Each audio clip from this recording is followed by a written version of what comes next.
आप देख रहे हैं अल्फा डिफेंस हिंदी में आपका स्वागत है। आज की इस वीडियो में हम लोग बात करने वाले हैं भारतीय वायुसेना के बारे में। देखिए, पिछले एक हफ्ते के अंदर दो ऐसी न्यूज निकल कर आई हैं जिनको किसी न किसी को तो एड्रेस करना पड़ेगा। पहली न्यूज है कि इंडियन एयरफोर्स ब्रिटेन से कुछ जैगुआर फाइटर बॉम्बर्स को अक्वायर करना चाहती है और इन फाइटर बॉम्बर्स का प्रयोग करते हुए भारतीय वायुसेना अपने जैगुआर की फ्लीट को मेंटेन करना चाहती है। दूसरी न्यूज है मिराज 2000 को लेकर। आप सभी को याद होगा, कुछ समय पहले हम लोगों ने आपको बताया था कि भारतीय वायुसेना आने वाले समय में कतर के कुछ मिराज 2000 को इवैल्यूएट करने वाली है और माना जा रहा है कि इन मिराज 2000 में लगभग 30% लाइफ बाकी है जिसको भारतीय वायुसेना टैप करना चाहती है। देखिए, लॉजिकली अगर इन दोनों न्यूज को आप ध्यान से देखेंगे तो इनके पीछे कारण कहीं न कहीं एक है। ये दोनों फाइटर एयरक्राफ्ट पुराने एयरक्राफ्ट है और जिस तरीके की spare supplies in fighter jets के साथ में है उसको ध्यान में रखते हुए इनको मेंटेन करना मुश्किल टास्क है। इनके मेकर्स इनको बनाना बंद कर चुके हैं और इसी वजह से हर बीतते दिन के साथ में इनकी सप्लाई चेन श्रिंक होती चली जा रही है। यही कारण है कि जिन कंट्रीज ने इन फाइटर जेट्स को डेवलप किया था वो इनको रिटायर कर चुकी हैं। लेकिन जिस तरीके के फाइटर जेट के नंबर्स भारतीय वायुसेना की फ्लीट में इस समय मौजूद हैं, उसको ध्यान में रखते हुए भारतीय वायुसेना के ऊपर बहुत प्रेशर है और उस प्रेशर के चलते भारतीय वायुसेना इन फाइटर जेट्स को अपने बेड़े में शामिल रखे हुए है।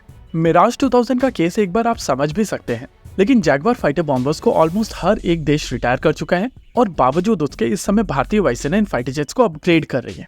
कतर और इंडोनेशिया के बीच में जो मिराज 2000 को लेकर कॉन्वर्सेशन चल रही थी, वहां पर आपको प्राइसिंग का आइडिया मिल जाता है और उस हिसाब से ये फाइटर जेट सस्ते तो बिल्कुल नहीं है। एक रफ एस्टिमेट के हिसाब से एक फाइटर जेट की कीमत लगभग एक तेजस मार्क 1A के बराबर है और इन फाइटर जेट्स के ऊपर ना ही नेक्स्ट जनरेशन AESA रेडार है, ना ही इंटीग्रेटेड इलेक्ट्रॉनिक वॉरफेयर स्वीट है। इनकी BVR कैपेबिलिटी भी लिमिटेड है, लेकिन इन फाइटर जेट्स की रेंज कंपैरेटिवली ज्यादा है। इसके अलावा इन फाइटर जेट्स के साथ में स्पाइस जैसे वेपन सिस्टम्स को भी इंटीग्रेट किया गया है, जिसके बाद ये फाइटर जेट्स ग्राउंड अटैक के लिए एक बेहतर ऑप्शन बन जाते हैं।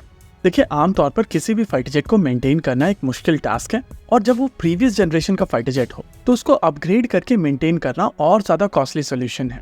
इसी वजह से जब आपके पास में नए फाइटर जेट्स होते हैं तो आपका कैपिटल एक्सपेंडिचर हाई होता है, क्योंकि आप इन फाइटर जेट्स को नया खरीदते हैं और इनकी कॉस्ट ज्यादा होती है। लेकिन इनको मेंटेन करना, ऑपरेट करना और रेडी टू यूज कंडीशन में रखना कंपैरेटिवली सस्ता होता है। वहीं दूसरी ओर अगर आप सेकंड हैंड सिस्टम्स को अक्वायर करते हैं तो इनकी इनिशियल कैपिटल कॉस्ट कम होती है, लेकिन इनको मेंटेन करना, अपग्रेड करना, रेडी टू यूज कंडीशन में रखना, इन सभी चीजों में बहुत ज्यादा पैसा लगता है। अगर आप इन दोनों टाइप के सिस्टम्स की लाइफ साइकिल कॉस्ट देखें, सिर्फ फॉर एग्जांपल 5 या 10 साल के लिए, तो आपको समझ में आएगा कि इनकी कॉस्ट लगभग समान है और लगभग उसी तरीके की लाइफ साइकिल कॉस्ट के साथ में ये नए फाइटर जेट आपको ज्यादा बेहतर कैपेबिलिटी और ज्यादा बेहतर अवेलेबिलिटी देंगे। इसके अलावा इन कॉस्ट को अगर आप क्लासिफाई करेंगे तो इनिशियल एक्विजिशन कॉस्ट आपका कैपिटल एक्सपेंडिचर है और बाकी सारी चीजें ऑपरेशनल एक्सपेंडिचर है। इन नंबर्स के साथ में अगर आप किसी चार्टर्ड अकाउंटेंट के पास में पहुंचेंगे तो आपको बताएगा कि किसी भी दिन वो पहले ऑप्शन को चूज करेगा, क्योंकि वहां पर आपका कैपिटल एक्सपेंडिचर ज्यादा है।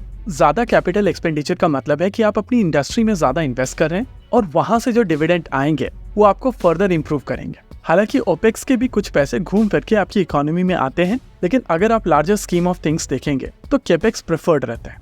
कहीं न कहीं यही कारण है कि यूके की तरफ से अपने ट्रेंच 1 के यूरोफाइटर टाइफून्स रिटायर किए जा रहे हैं और हम लोग यूके से यूरोफाइटर टाइफून नहीं, उससे पिछली यूनिट पनाविया टोर्नाडो भी नहीं बल्कि जैगुआर एक्वायर कर रहे हैं। वैसे यहाँ पर एक आर्ग्यूमेंट दी जा सकती है कि यूरोप एक निम्बल एयरफोर्स मेंटेन करता है और इसी वजह से आमतौर पर उनकी fleet state of the art aircraft से लैस होती है, क्योंकि नेटो के चलते जब भी उनको वॉल्यूम की आवश्यकता पड़ेगी तो यूनाइटेड स्टेट्स ऑफ अमेरिका अपनी इतनी बड़ी फ्लीट के साथ में उनके साथ में खड़ा रहेगा।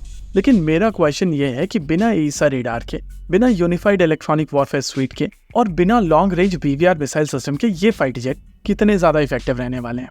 वैसे यहाँ पर आप भारतीय वायुसेना को ब्लेम नहीं कर सकते हैं। भारतीय वायुसेना अगर आज इस सिचुएशन में पहुंची है तो कहीं ना कहीं इसके पीछे इंडियन पॉलिसी मेकर्स ने जो डिसीजंस लिए हैं वो है। आज भारतीय वायुसेना के फाइटर जेट्स के नंबर इतने कम हैं कि उनको अपनी फ्लीट्स को मेंटेन करने के लिए इस तरीके के डिसीजन लेने पड़ रहे हैं, क्योंकि उन्हें जल्दी से जल्दी अपनी फ्लीट को मेंटेन रखना है। लेकिन अगर आज से 24 साल पहले आपके खुद के फाइटर जेट ने पहली उड़ान भर ली थी, तो उसके बाद अगर आप प्रीवियस जनरेशन के फाइटर जेट्स को अपग्रेड कर रहे हैं तो कहीं ना कहीं आपकी पॉलिसी मेकिंग में गड़बड़ी हुई है और इसी वजह से ये क्वेश्चन उठता है कि इसके लिए जिम्मेदार कौन है। इसी के साथ आज के इस वीडियो में रखते हैं केवल इतना ही। वीडियो को अंत तक देखने के लिए धन्यवाद। देखते रहिए अल्फा डिफेंस। जय हिंद।